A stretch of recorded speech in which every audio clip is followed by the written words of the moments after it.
Dan Simmons is probably my favorite author.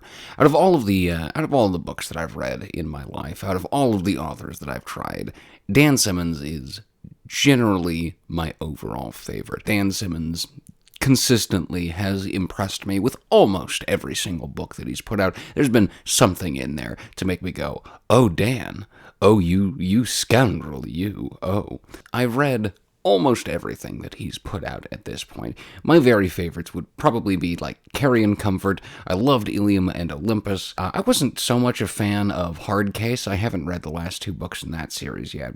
I'm going to at some point. But then he's got books like Song of Kali, and that book was one of the very few that I didn't like and didn't finish. Same thing with, what was it? The Abominable. I also tried and did not finish The Abominable. That one was pretty atrocious, I'll admit. Most of the time, I just adore Dan Simmons' writing. His characters are amazing. I love the situations that he comes up with. His research shows brilliantly in his work. He researches just about every single bit of everything that you can think of in his books. It's fantastic. I love the nerdy side. And that's why I love the nerdy crap in his books, and that's probably why he's one of my favorites. Dan Simmons can get very uncomfortable. He does not mind really showing every moment of what's happening. He does not pull his punches when it comes to violence, when it comes to really just about anything. Dan Simmons does not mind showing you every excruciating moment of it. And you're going to see that in the Hyperion series. You see a lot of that, unfortunately, mostly in the later books. The first book isn't too full of, "Oh God, Dan Simmons, you scoundrel," but there's more as the series goes on. I walked into Hyperion pretty excited.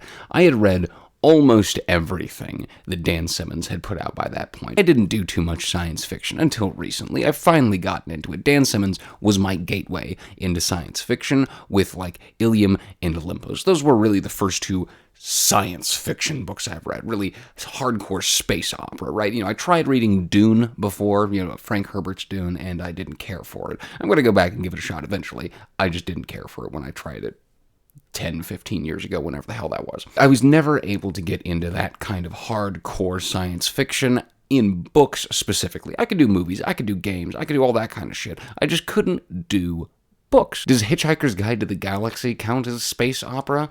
I don't know. I think that counts more as a comedy above anything, but it is certainly science fiction, at least to a degree. Anyway, I was pretty excited because I'd read almost everything that Dan Simmons had put out to that point, and I was ready to give Hyperion a shot. 4 books altogether. We're talking like 1,500 pages worth of story and character and world building and just beautiful scenery. It is picturesque. You can really see a lot of the shit that Dan Simmons describes when we go to all of these various different planets and see these extremely varied locales, which is something that we're going to see going through the rest of the series as well. Dan Simmons has a lot of characters in most of his books. Thinking about Carry and Comfort, thinking about Ilium and Olympus, thinking about Flashback, thinking about all of these different books he's written, Dan Simmons loves to have a wide cast of characters, and that's great. I like having a wide cast of characters. It's not necessary for a book to succeed. You don't have to have a shit ton of characters for your book to be good, but it's really nice sometimes. If you can pull off juggling a bunch of characters, it works. Dan Simmons usually pulls that off. Take a look at the cover of Hyperion, and you're going to see the Shrike. This motherfucker is awesome. The fucking Terminator on steroids, man.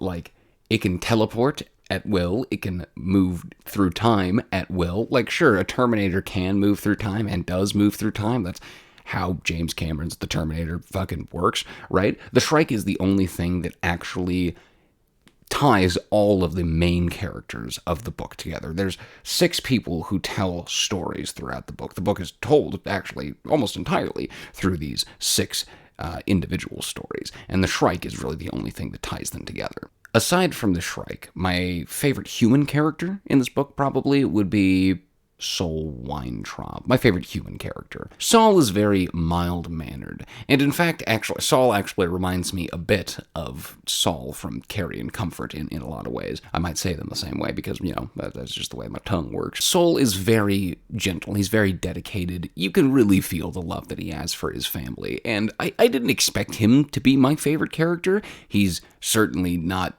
what I would have expected to have been my favorite character, but I really, really did like Soul. He's the only one that really stays with me on a daily basis. Because I've read these books. I read Hyperion. It's probably been about a year since I read the Hyperion Cantos, and Soul's the only one that really stays with me. Martin Silenus is awesome. I love Martin Silenus. He's a bitch. He is the most slippery, shitty bitch. I hate Martin Silenus, and I love to hate him. Everybody hates Martin Silenus, and we all love to hate him. He's fucking hilarious. He's potty mouth Shakespeare, and I love it. It's really nice to have a foil to the John Keats character later in the book, and also in the next book, but we'll discuss that later on. It's nice to have two poets that are so drastically different from each other so we can compare them and contrast them. You can expect Dan Simmons to have just some really good characters altogether, or at the very least, pretty serviceable characters. Even the rest of them that I didn't mention, General Kassad and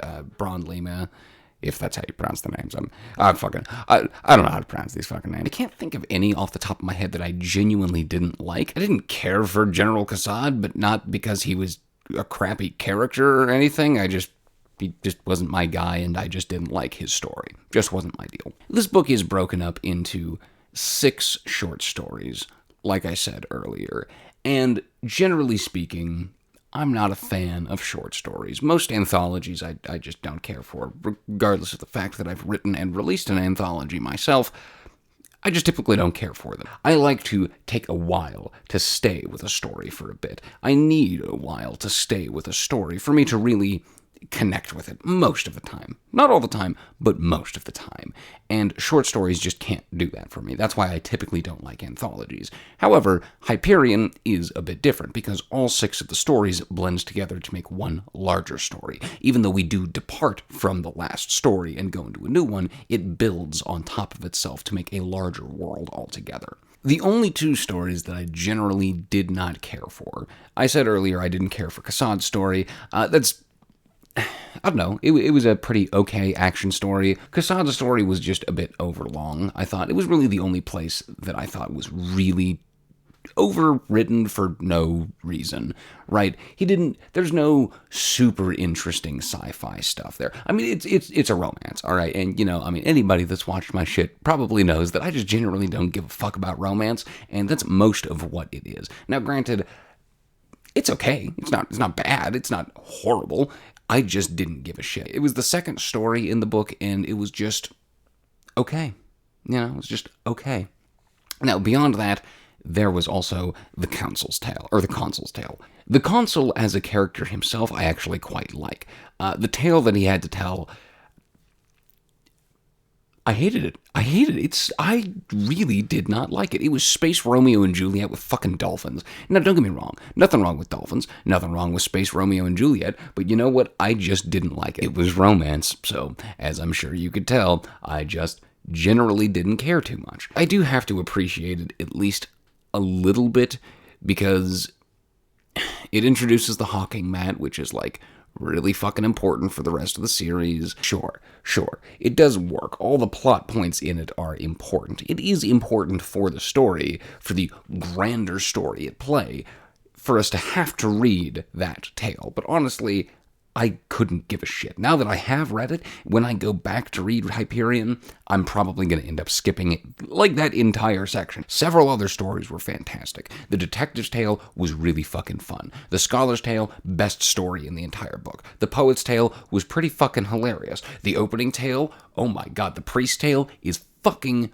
the Priest's Tale is pretty fucking brutal, honestly. I liked the Priest's Tale, but then again, I'm a horror guy, so of course I'm not gonna like the Priest's Tale. I was pretty sad that the Cruciform didn't really play too much into the rest of the book, but, spoilers for the rest of the series, it definitely plays into the rest of the series, and I'm super happy to see that it came back. It would have been a fucking sin to have wasted the Cruciform, that fucking thing, in only one short story. That would have been such a waste. And speaking of things that I'm glad that he brought back, he mentioned a drug called Flashback in one of the short stories here, and he ended up writing an entire book called Flashback that uses pretty much the exact same drug in it, and I was really happy to see the little connections there. It's so rewarding to find those little things. I love it. The end of the book, I mean, it does technically end on a cliffhanger, and most of the time that's, one of those, oh, don't do that, that's a bad thing, don't do that there, pal. But I really didn't care in this instance. Each of the 6 stories themselves independently felt resolved enough. Overall, Hyperion was definitely worth reading. Hyperion was really fun for the science fiction. Several of the characters were very fun to follow. The Shrike was fucking cool. I loved the Shrike. I think I am probably going to read Hyperion again at some point. I couldn't tell you when. It's probably going to be a while before I do. I probably am going to want to reread this. If that last tale, if the Consul's tale was better, and if Kassad's tale was better, if the Soldier's tale was better, I think I would rank this higher, but I'm probably going to give it like a B altogether, even though it ended up winning the the Hugo? This book won the Hugo Award, which is like, all right, cool. Hey, I'm not going to say it didn't deserve it or nothing. I don't think I deserve to make that kind of a call. All I can say is my opinion. And my opinion is, yeah, pretty solid B. I would love to actually try and write some science fiction at some point. And I've got something cooking in the back burner that hopefully someday I can actually get out. But until then, I'm going to surprise you and sell you shit. This right here is The Circus, an American fantasy. This is my horror fantasy novel about clowns, creepy circuses, and how capitalism is going to come and destroy everything that you love. Here I have portraits in Bloodlines. Inside you'll find 23 short stories. We have horror, fantasy, some slipstream, a little bit of everything for everyone in Portraits in Bloodlines. I'm also going to be at Mad Monster Party in Arizona on July 12th to 14th. It'll be at the Renaissance Phoenix Glendale Hotel. I am done now, so goodbye. Mayday, mayday, we're going down.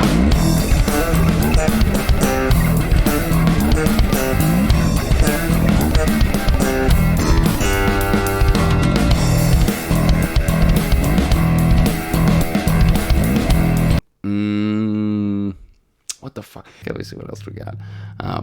Nope. There's a car outside. I'm glad they didn't come when I was talking. That was nice. That was nice of them to wait until I finished my point. And a bit of why would I don't know.